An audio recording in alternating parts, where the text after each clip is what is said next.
warahmatullahi wabarakatuh. Alhamdulillah, wassalatu wassalamu ala rasulillah wa ala alihi wa ashabihi wa man walah. Wa asyhadu an la ilaha illallah wahdahu la syarika lah wa asyhadu anna Muhammadan abduhu wa rasuluh sallallahu alaihi wa ala alihi wasallam. Ikhwani fi din rahimani wa rahmakumullah.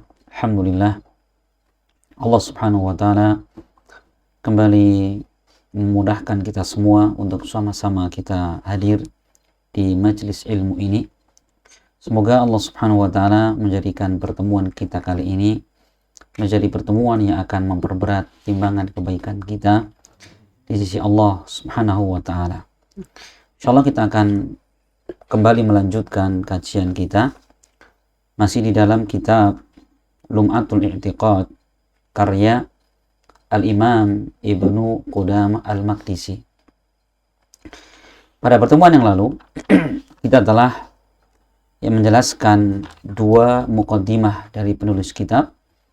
Kemudian penulis kitab berikutnya menjelaskan muqaddimah, yaitu dibikin faslun fi kalami a'immatis salaf fi sifat. Pasal tentang ucapan dari imam para salaf ya berkaitan tentang masalah sifat. Siapa itu salaf gitu ya? Salaf kalau dikaitkan dengan waktu, maka yang dimaksudkan adalah para sahabat, kemudian tabi'in dan tabi'ut tabi'in.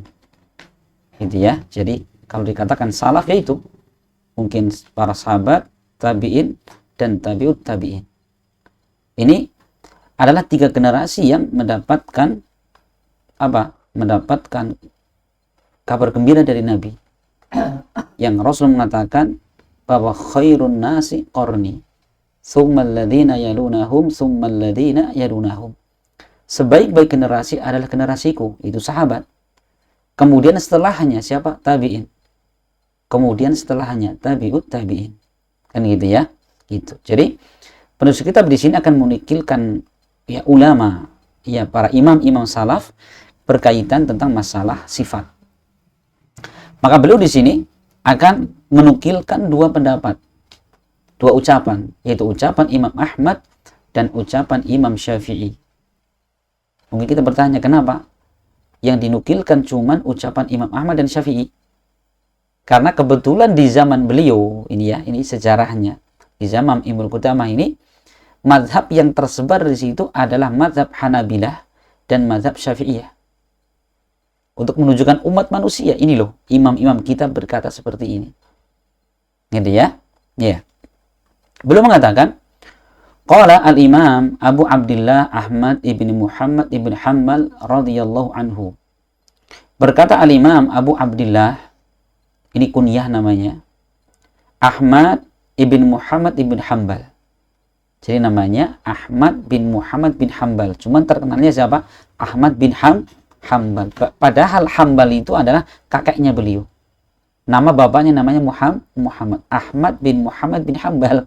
Tapi bapaknya nggak disebutin di situ ya. Macam siapa? Ahmad bin Hanbal gitu. Padahal Ahmad bin Muhammad bin Hanbal. Itu. Beliau wafat di tahun 241. Insyaallah ya. 241. Hidup di zaman tabi'ut tabi'in. Jadi para ulama khilaf. Imam yang empat, siapa saja? Abu Hanifah, Imam Syafi'i, Malik dan Ahmad. Itu ya mereka sepakat yang pertama, mereka hidup di zaman tabi'ut tabi'in kecuali Imam Abu Hanifah. Para ulama khilaf. Apakah hidup di zaman tabi'in atau tabi'ut tabi'in? Pendapat yang lebih kuat bahwa keempat imam ini hidup di masa tabi'ut tabi'in. Yang paling muda Imam Ahmad ini. Yang paling muda dari empat imam mazhab itu ya. Jadi kita melihat bagaimana ucapan Imam Ahmad yang hidup di masa tabi'ut tabi'in tentang masalah sifat-sifat Allah Subhanahu wa taala. Beliau mengatakan, berkata Imam Ahmad bin Muhammad bin Hanbal, tentang sabda Rasul sallallahu alaihi wasallam seperti innallaha yanzilu ila sama'i dunya. Jadi Allah turun ke langit dunia. Ini adalah hadis yang diriwayatkan Imam Bukhari, Imam Muslim.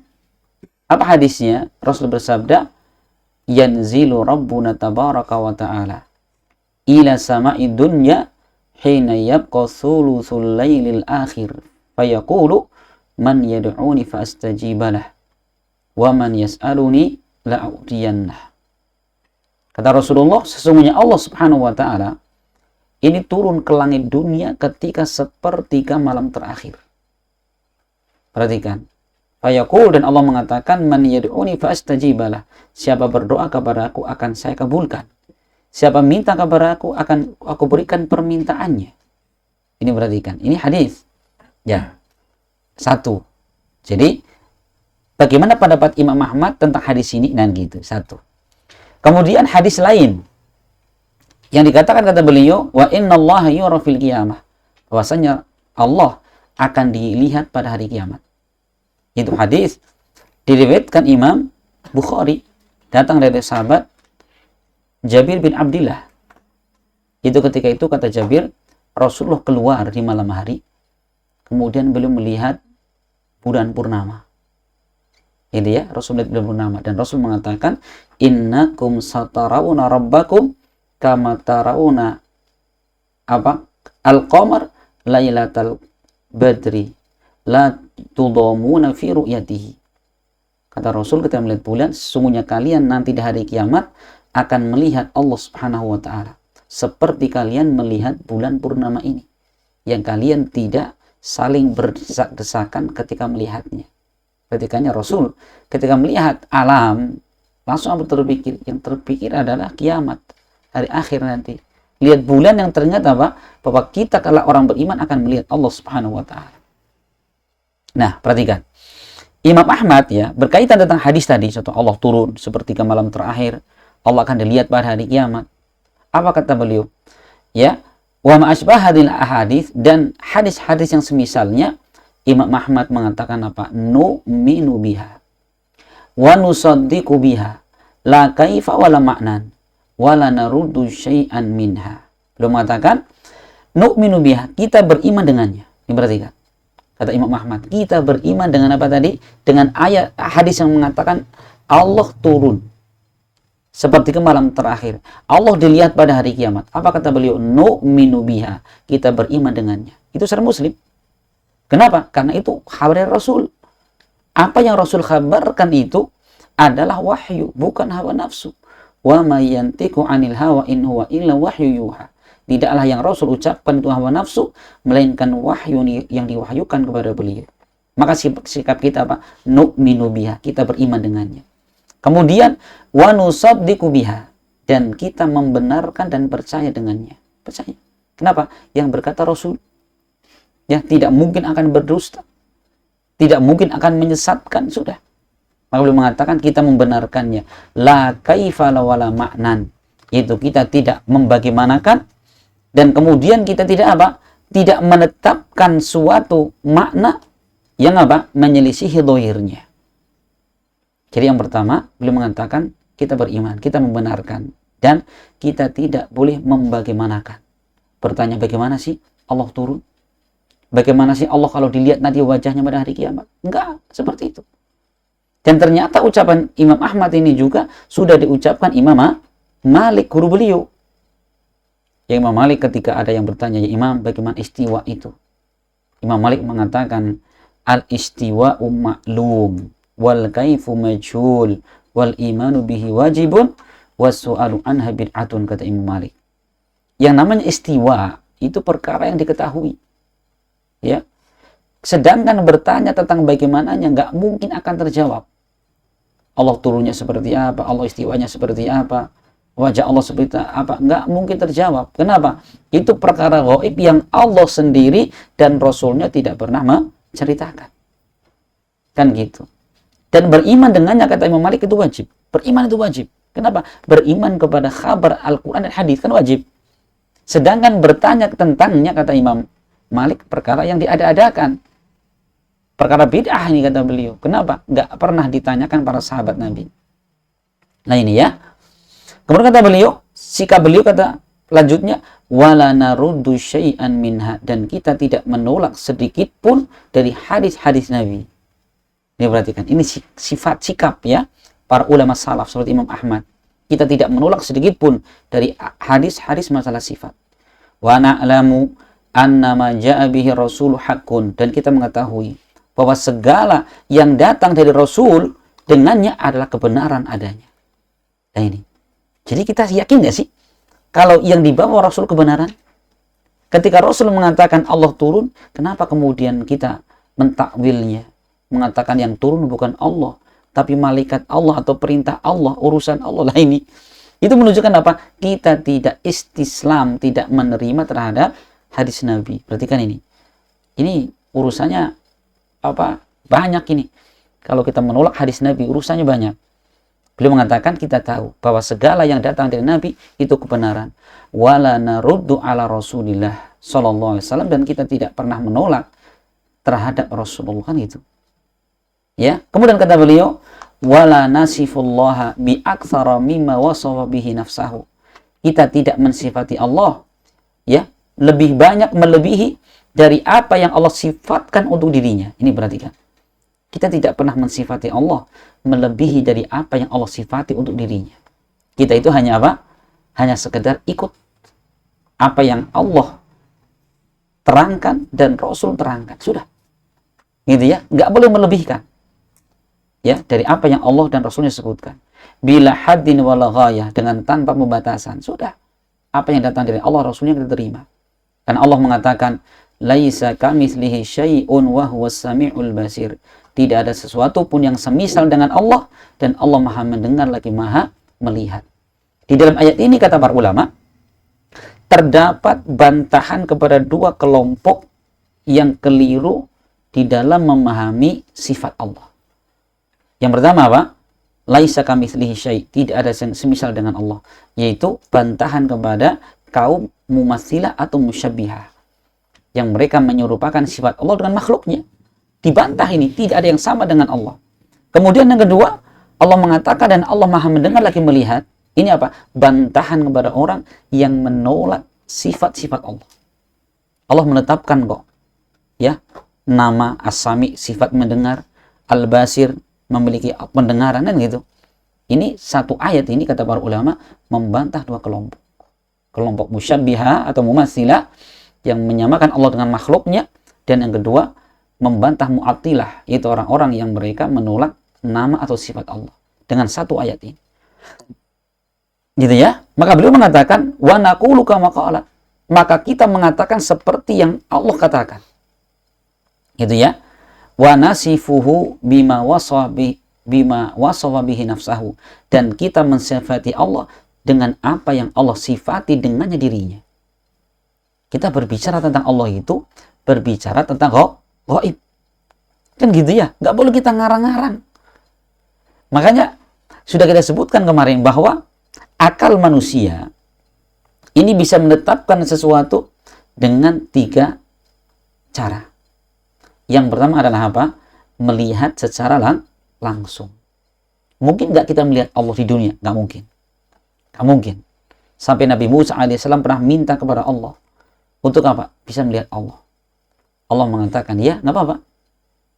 Allah mengatakan nanti saya akan melihat, menampakkan kepada gunung. Fa'idistaqarra fasawfa taroni. Kalau gunung tetap seperti itu, maka engkau akan melihat aku, kata Allah. Kemudian Allah menampakkan kepada gunung. Apa yang terjadi? Gunungnya hancur. Hancur dulu lantak. Nabi Musa alaihissalam tersungkur pingsan. Begitu sadar bertobat kepada Allah Subhanahu wa taala. Memang di dunia nggak bisa dilihat. Gitu ya. Makanya nggak mungkin kita mensifati Allah dengan sesuatu yang dengan apa? Lihat sendiri, nonsen, nggak mungkin. Maka yang kedua adalah kita melihat yang semisalnya. Ya, mungkin nggak kita melihat semisal dengan Allah? Nggak ada. Nah, kita misalkan mau menghukumi ya, bagaimana sih bentuknya? Yang jarang dilihat apa? Kerbau lah ya, kita jarang lihat kerbau misalkan. Kerbau kayak apa sih? Nah, kita menghukumi kenapa? Kerbau gini. Kenapa? Karena kita pernah melihat kerbau langsung. Kita bisa cerita di mana-mana. Ya, kerbau seperti ini. Atau kita nggak pernah melihat kerbau, cuman ada mengatakan kerbau itu seperti sapi persis. Nah, kita bisa terbayang, oh berarti kerbau kayak sapi. Kenapa? Ada yang semisalnya. Dan sekarang Allah, itu ada nggak yang semisal dengan Allah? Tidak ada. Maka yang kedua nggak mungkin. Kemudian, kalau itu nggak mungkin, kemungkinan yang ketiga, yaitu kita menetapkan sesuatu dengan apa? Dengan melalui berita yang sahih. Kita nggak pernah ya lihat misalkan kerbau, dan di tempat kita pun nggak ada yang semisalnya, nggak ada sapi misalkan, adanya kambing, marmut, lah pokoknya seperti itu. Lah kita akan percaya, akan menetapkan sifat kerbau tadi dengan apa? Ada orang yang pernah ngeliat, ya kemudian cerita sama kita. Nah itu, oh jadi kerbau seperti itu. Maka Allah Subhanahu wa Ta'ala, kita mensifati Allah itu, maka kemungkinan cuma satu kemungkinan, yaitu dengan khobar yang sahih, berita yang sahih. Dari siapa? Mungkin dari Allah ataupun Rasulnya. Gitu toh. Adapun khobar dari selainnya nggak bisa. Karena Allah tentunya yang paling tahu tentang dirinya, dan Rasulullah adalah manusia yang paling tahu tentang Allah Subhanahu wa Ta'ala. Dari mana? Dari firman Allah, dari wahyu Allah. Adapun selainnya nggak ada kemampuan. Gitu ya? Ya di situ. Ya kita ulangi. Beliau mengatakan wa nasifuhu bima wasaba bihi nafsahu. Dan kita mensifati Allah dengan apa yang Allah sifatkan dengannya untuk dirinya. Wala nata'adda dzalik, dan kita tidak boleh melebihi dari apa yang Allah dan Rasulnya tetapkan. Perhatikan ya. Wala yablughuhu wasful wasifin, dan kita itu ya tidak melampaui, ya tidak sampai kepada apa seperti yang disifatkan orang-orang yang mensifati. Gitu. Maksudnya apa? Maksudnya bahwa orang yang mensifati gitu ya, kita nggak sampai ke sana. Ya, karena apa? Kita itu hanya kembali kepada berita Allah dan Rasulnya. Kemudian kata beliau, nu'minu bil Qur'ani kullihi muhkamihi wa mutasyabihihi. Kita beriman dengan Al-Quran secara keseluruhan, baik yang muhkam maupun mutasyabih. Muhkam itu yang jelas maknanya, mutasyabih yang belum jelas atau masih samar maknanya. Dan perlu kita ketahui bahwa ayat-ayat ya yang menjelaskan tentang sifat Allah itu adalah ayat yang muhkam. Perhatikan ya. Ayat tentang sifat Allah, ayat yang muhkam, yang jelas maknanya. Nah, adapun kalau sisi kaifiyahnya tentang bagaimana sifat Allah itu yang mutasyabih, yang kita tidak tahu, yang samar, kita nggak tahu tentang kaifiyahnya, bagaimana hakikatnya lagi itu. Tapi kalau sifat Allah itu kata para ulama adalah ayat-ayat yang menjelaskannya muhkam, jelas maknanya. Allah mengatakan turunnya sudah, Allah turun. Ya, Allah kemudian mengatakan Allah berbicara, ya sudah berbicara. Kan itu muhkam semua.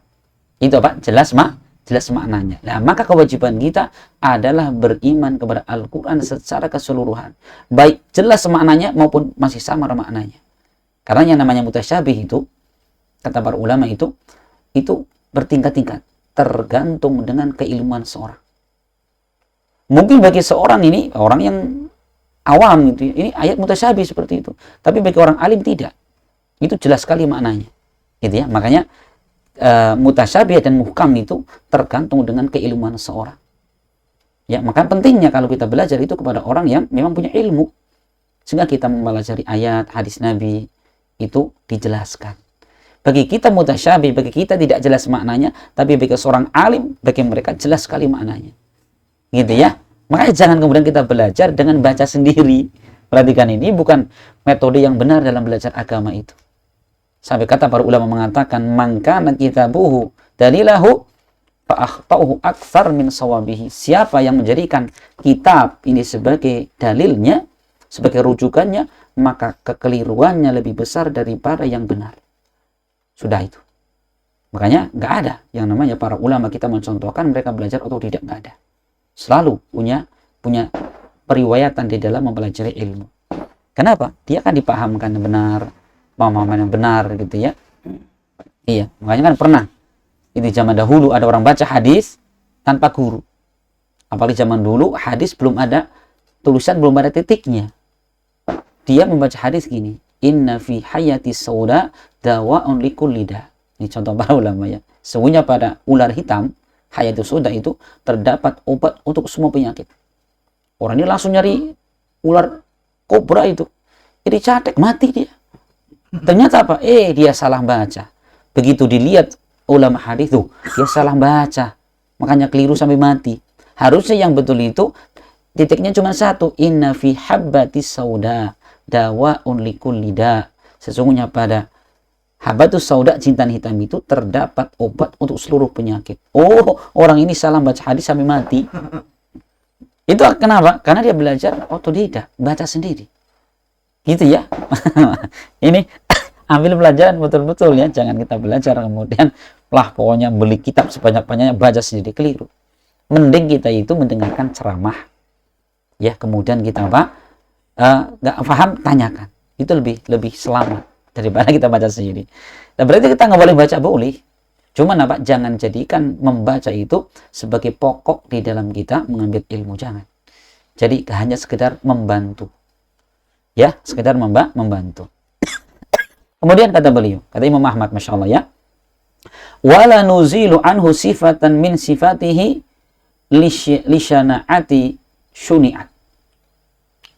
Beliau mengatakan, dan kita tidak menghilangkan satu saja sifat dari sifat Allah. Kenapa? Dikarenakan perbuatan jelek orang yang mau berbuat.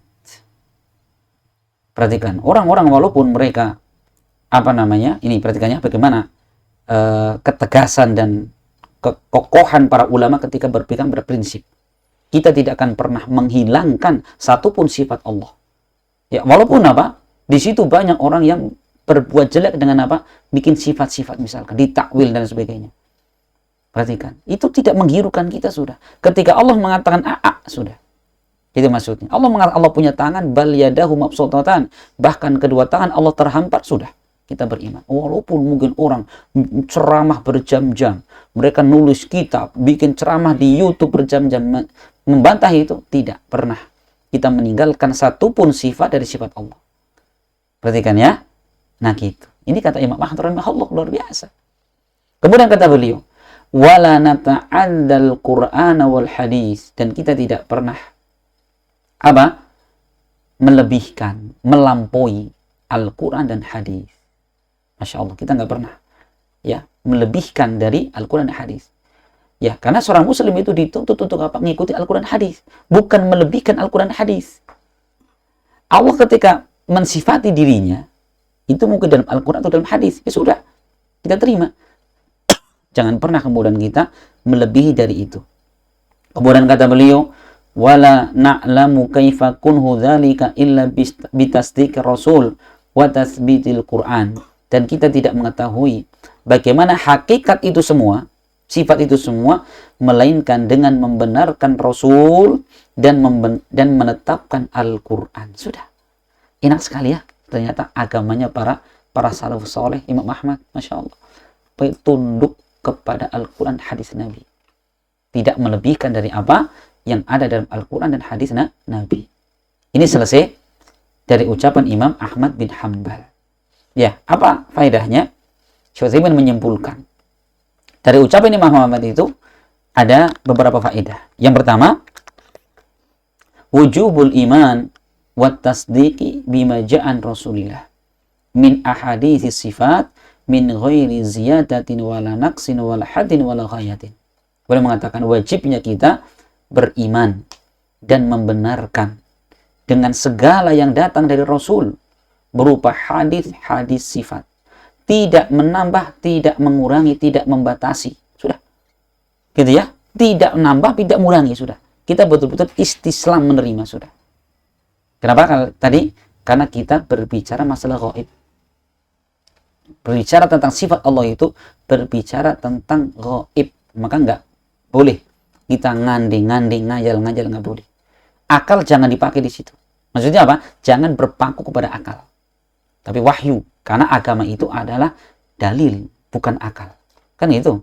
Kata Ali bin Abi Thalib mengatakan, "Lau kana dinu bi ra'yi lakana asfalul khuf aula bil masyi min a'la." Andaikan agama itu dengan akal, maka atas sepatu itu, bawah sepatu itu lebih pantas untuk dibasuh daripada atas. Jadi kalau kita misalkan pakai sepatu atau kaos kaki dalam badan suci itu boleh. Nanti wudhu, misalkan kita batal, wudhu lagi, itu nggak perlu melepas sepatu atau kaos kaki. Cukup apa? Kita basuh. Kita basahi dikit dengan air, basuh di atasnya, cukup. Kalau kita mukim di rumah, itu sehari semalam. Kalau kita musafir, 3 hari 3 malam. Perhatikan, Ali mengatakan, andaikan agama dengan akal, maka yang kotor kan bawahnya ya. Kan gitu. Tapi Rasul memerintahkan apa? Yang dibasuh di atasnya. Ini menunjukkan agama bukan dengan akal. Kalau ulama contoh lagi, contoh yang lain misalkan ya, bahwa kita wudhu, kemudian buang angin, kan gitu, wudhunya batal. Ini kalau kita mau nyari yang salah siapa? Yang salah kan lubang itu kan, kenapa kamu kentut jadi batal semua wudhunya. Tapi yang diberitakan diwudhui itu apa? Kumur-kumur, wajah, tangan dan kaki. Ternyata apa? Lubang dubur nggak suruh dicuci gitu kan, karena memang bukan akal yang berbicara di situ, wahyu yang berbicara di situ. Nah ini Masya Allah ya, kata Imam Ahmad rahimahullah, luar biasa. Kemudian ini ucapan yang pertama. Apa faedah yang pertama? Yaitu wajibnya kita beriman dan membenarkan segala yang datang dari Rasul berupa hadis-hadis masalah sifat, tidak perlu menambah, tidak perlu mengurangi, dan tidak perlu membatasi. Kemudian kata beliau, annahu la kaifa wala ma'nan, yaitu ai la nukayyifu hadis sifat, yaitu kita tidak boleh membagaimanakan tentang sifat Allah ini. Ya, jadi Allah misalkan Allah turun, kemudian kita mengatakan turunnya seperti ini, itu nggak ada. Itu tidak boleh. Kenapa? Memang tidak ada keterangan dari Allah dan Rasulnya. Allah hanya mengatakan Allah turunnya sudah. Kan gitu? Iya. Li'anna takyifaha mumtani'un. Karena kita membagaimanakan itu adalah perkara terlarang. Kenapa? Kenapa dilarang? Satu, karena itu ya berarti kita berbicara atas nama Allah tanpa ilmu. Allah tidak menjelaskan bagaimananya. Ya, yang kedua, kita menyelisihi jalannya para salafus saleh. Kan gitu. Ini. Gitu ya? Iya. Walaysa muradu annahu la kaifiyata li sifati. Itu bukan maknanya bahwa sifat Allah itu tidak ada kaifiyahnya, tidak ada bagaimananya. Itu ada, cuma apa kita tidak tahu. Jadi gini, Allah kan turun tadi dikatakan, Allah dilihat dari kiamat wajahnya kan gitu. Ya. Apa Allah punya wajah? Ada. Bagaimana wajah Allah? Lah itu. Allah itu punya wajah, cuman apa kita tidak tahu bagaimana wajahnya Allah Subhanahu wa taala. Cuman Rasul mengatakan bahwa Allah kelak pada hari kiamat akan dilihat wajahnya. Bahkan dikatakan Rasul bahwa di dalam surga itu nikmat yang terbesar adalah ketika seorang hamba bisa melihat wajah Allah. Nikmat surga segala yang ada itu kalah dengan nikmat bisa melihat wajah Allah. Gitu ya. Makanya orang-orang yang mereka mengingkari Allah dilihat pada hari kiamat, doakan saja. Semoga Allah Subhanahu wa taala jauhkan mereka ya untuk bisa melihat wajah Allah Subhanahu wa taala. Ini ya, pantas mereka doakan jelek, pantas. Kenapa? Mereka mengingkari kok sesuatu yang Allah tetapkan untuk dirinya dan Rasul menerangkan tentang Allah Subhanahu wa taala. Ya. Iya, makanya kalau orang-orang ya di zaman dahulu, di zaman para salaf, ketika orang menyimpang seperti itu, mereka mati malah seperti itu kan. Semoga orang ini nggak melihat Allah di hari kiamat gitu malah. Gitu ya. Kayak pantas mereka mengingkari ya. Ya, maka mereka semoga tidak Allah berikan kesempatan melihat wajah Allah. Kerugian yang luar biasa. Nah, kemudian yang kedua, Qala al-Imam Abu Abdillah Muhammad ibn Idris Asy-Syafi'i. Berkata Imam Abu Abdillah Muhammad bin Idris Asy-Syafi'i. Ya, ini Imam Syafi'i. Kalau kita kenal Imam Syafi'i ya, padahal nama beliau siapa? Muhammad bin Idris. Muhammad bin Idris, kunyahnya Abu Abdillah. Jadi gini, untuk gampang ngapalnya, imam yang 4 itu semua kunyahnya Abu Abdillah kecuali Abu Hanifah. Jadi Imam Malik kunyahnya Abu Abdillah, Imam Syafi'i Abu Abdillah, Imam Ahmad Abu Abdillah. Gitu ya, kecuali dari Imam Abu Hanifah. Imam Syafi'i pernah mengatakan, amantu billah wa bima ja'anillah ala muradillah wa amantu bi rasulillah wa bima ja'an rasulillah ala muradi rasulillah. Insyaallah ini kata Syafi'i. Kata beliau, aku beriman kepada Allah dan segala yang datang dari Allah ala muradillah, sesuai dengan apa yang Allah inginkan. Ini perhatikan, garis bawah ini.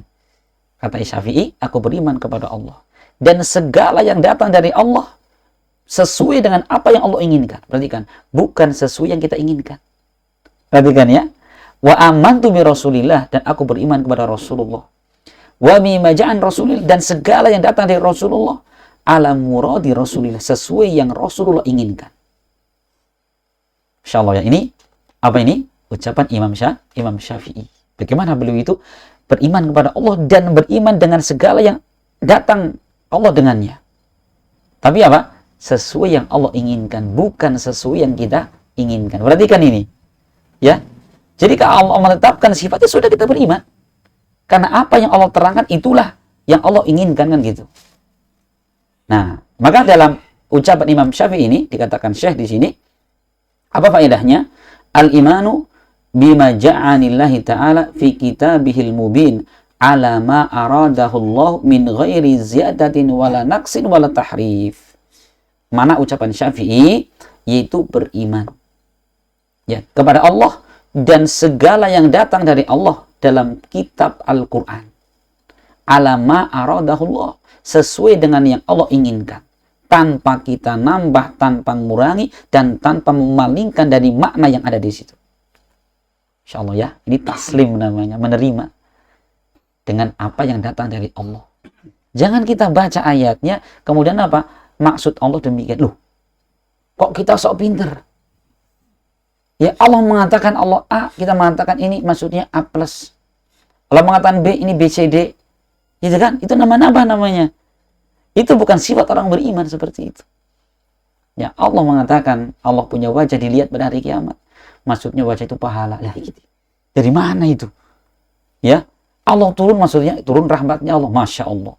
Rahmat Allah, Allah pun turun, kan gitu.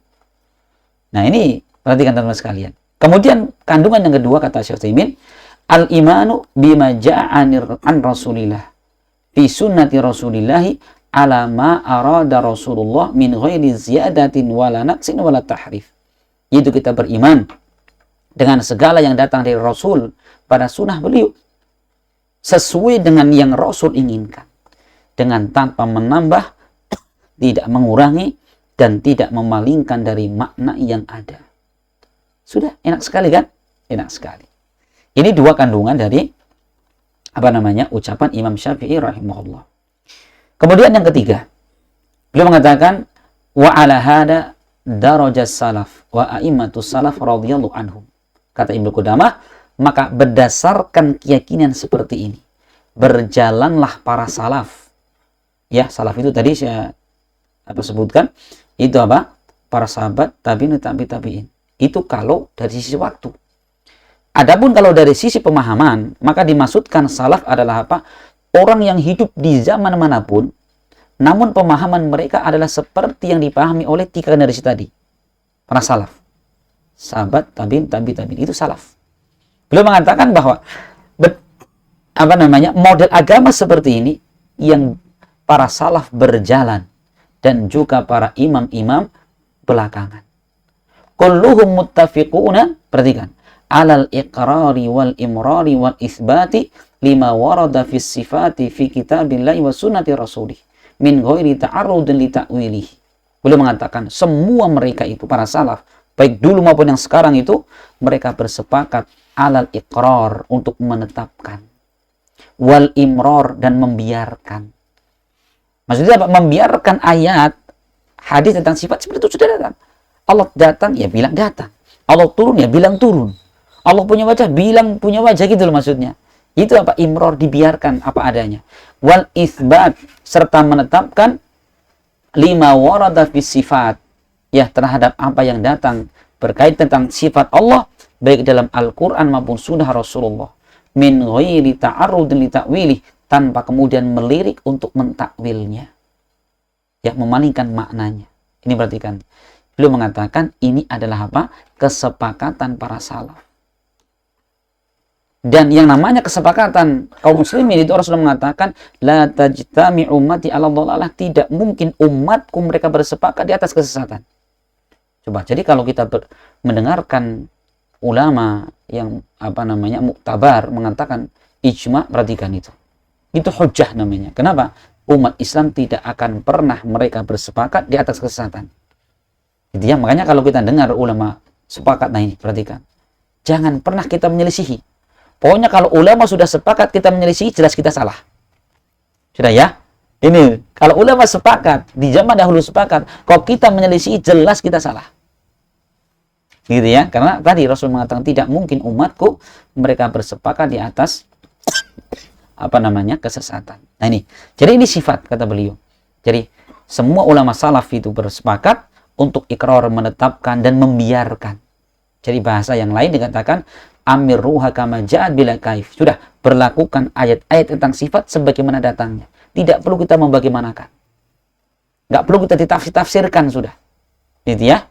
Ya ini teman-teman sekalian, Masya Allah, ucapan dari Imam Ahmad dan Imam Syafi'i yang menerangkan kepada kita bagaimana tentang pendapat-pendapat mereka, sikap-sikap mereka tentang masalah nama dan sifat. Cuman Imam Ibnu Qudamah di sini cuman menyebutkan dua, Imam Ahmad dan Imam Syafi'i, karena beliau ada keperluan di situ.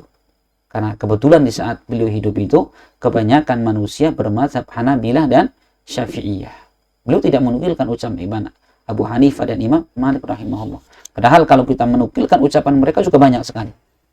Ya, ucapan Imam Malik dan Imam Abu Hanifah yang berkaitan tentang masalah sifat-sifat Allah Subhanahu wa taala. Mungkin ini ya yang bisa kita sampaikan, semoga bermanfaat dan semoga yang sedikit ini bisa semakin menguatkan dan mengokohkan iman kita kepada Allah Subhanahu wa taala dan semakin menambahkan kita untuk taslim, menerima terhadap segala yang difirmankan Allah dan disabdakan Rasulullah sallallahu alaihi wasallam. Amin ya rabbal alamin. Dan kita akhiri subhanakallahumma bihamdik asyhadu an la ilaha illa anta astaghfiruka wa atubu ilaik. Assalamualaikum warahmatullahi wabarakatuh.